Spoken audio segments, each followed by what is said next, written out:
Hi, my name is Borys, and in this video I'm going to show you unique ways of using stem separation in Ableton Live 12. It's an amazing tool for creative sound design, and with this feature built in, it's now easier than ever to create intricate sounding soundscapes. Before we get into the video, if you like what we are doing on this channel, make sure to subscribe. We've got more content about Ableton coming up. If you'd like to learn Ableton 12 with all the foundations of music production, check out our Beginner to Advanced Live 12 Start to Finish course, and make sure to also check out the Everything Bundle Collector's Edition, which includes all of the courses, sound packs, and project files in our store. And to see all of that, check the links in the video description. Alright, so let's jump in. So here we have a simple loop, and all of the sounds that I used for this loop I have extracted from complete tracks by using stem separation. So I'm going to play you this fragment, and then we will go through all the techniques that you can use to also extract sounds yourself.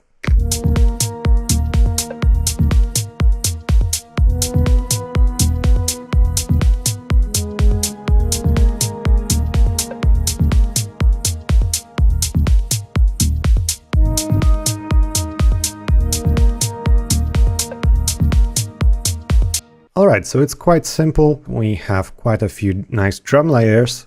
So first of all, we've got the kick drum. And then we also have this nice tom sequence. Then there's this bass, which has quite a bit of processing on top. And then, as you can see, we are pitching this loop around. And then we have a shaker and also a hat loop. And finally, we have a drone sound.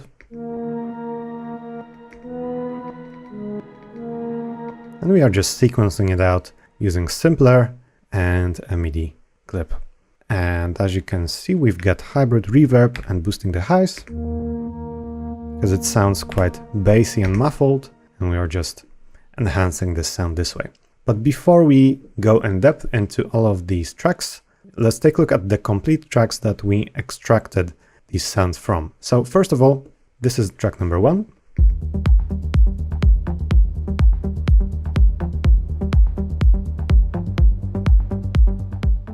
And on all of these, I simply just right-clicked and went to separate stems to new audio tracks. Then you can choose what stems you'd like. I just didn't choose the vocals because we don't have any vocals in these tracks. And you can choose between high speed and high quality. For the purpose of this tutorial, I was only using the high speed mode, but if you can switch to high quality, it's just going to take a bit longer this way. So from this one, we got this kick sample. We also got the bass. And we also got the main plucky synth. But I only chose the kick drum. It sounded quite clean. So what I did with the kick drum is I just took it on a separate track. So let me demonstrate. I just chopped, for instance, this one. And let's take a brand new audio track. I just put it there.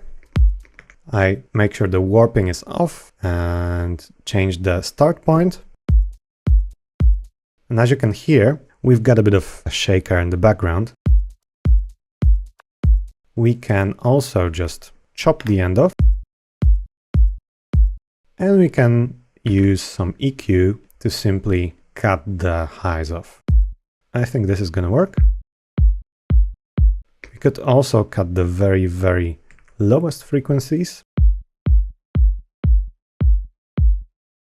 And if you need to, you can even split this into multiple tracks and perhaps a splitter, for example, like this, to use this on highs and do this on the lows. So we are keeping a long bass sound, but we can manually shorten the highs, which makes it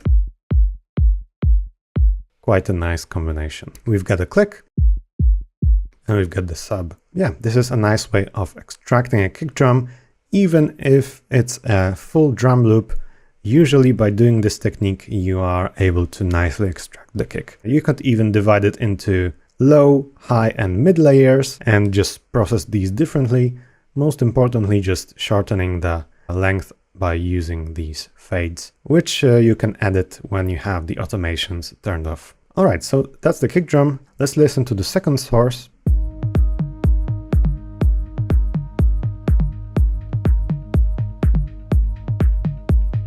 So first of all, we got the toms with the kick drum as well.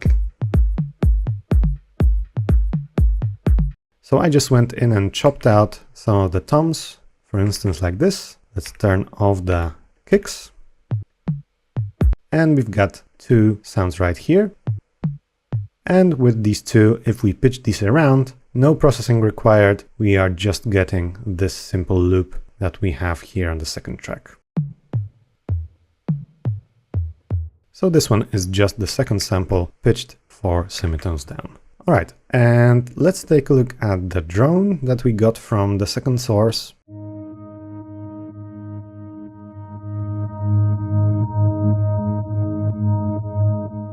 So it's quite a simple background sound, but it gets quite a bit of power and it gets much more melodic when we add some harmonics here by just throwing on this shimmer reverb. And we enhance the highs by cutting the lows and just boosting the highs with the shelf here. So before and after. So yeah, I think it's a nice background element. Let's listen to the third source now.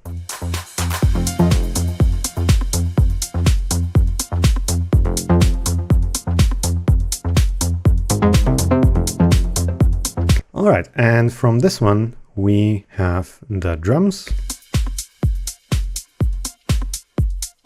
And from this loop, I extracted the top loop by using some EQing and sidechaining. So I just looped a fragment. Let me just disable the processing.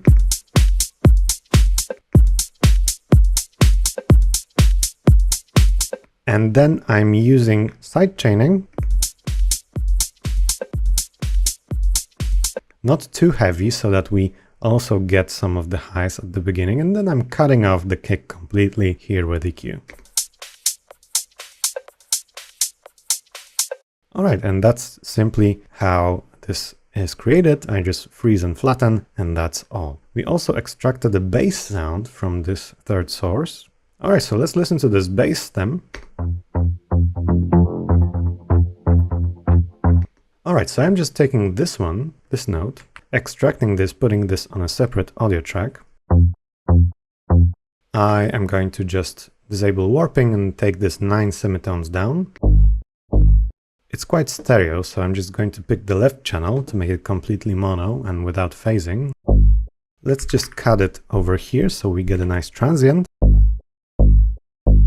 And we are left with this sound. So this is just a bit longer, and here we just have a shortened version. And then we are doing some roar saturation on top, just with a bit of automation on the drive, with the noise injection mode, and then just rolling off the highs. And then we are freezing this and flattening, and then we are sequencing it out in this way. So we are also just doing a bit of glue compression and also shaping this with utility and just boosting some highs, adding a slight touch of reverb. And it's sounding quite dark, but when we take a look at the track itself that we've made, you'll see that we've actually pitched this back up.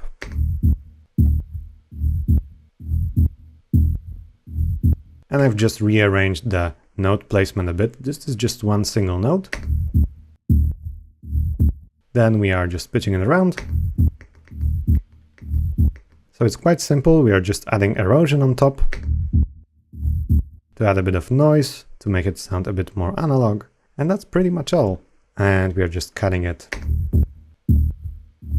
at around 300 Hz, just to leave the nice juicy bass frequencies. Alright, so let's take a look at the final track, and this one is a nice techno track.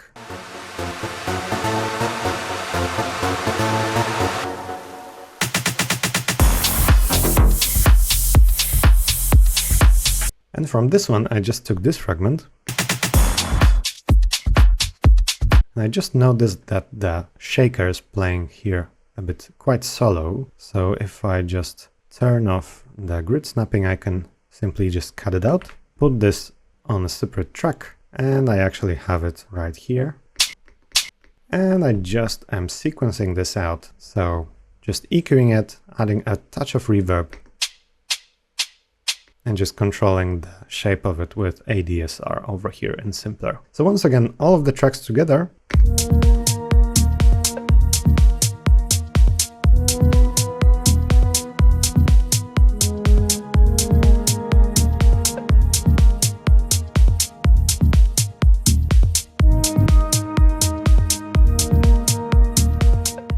And this just goes to show that if you have some of your own tracks and you don't have the stems, or you want to extract some samples from other tracks, this is a really nice creative way to do some sampling. This way you can extract drums really precisely, and especially if you use the high quality mode, extracting instruments and vocals is also really easy.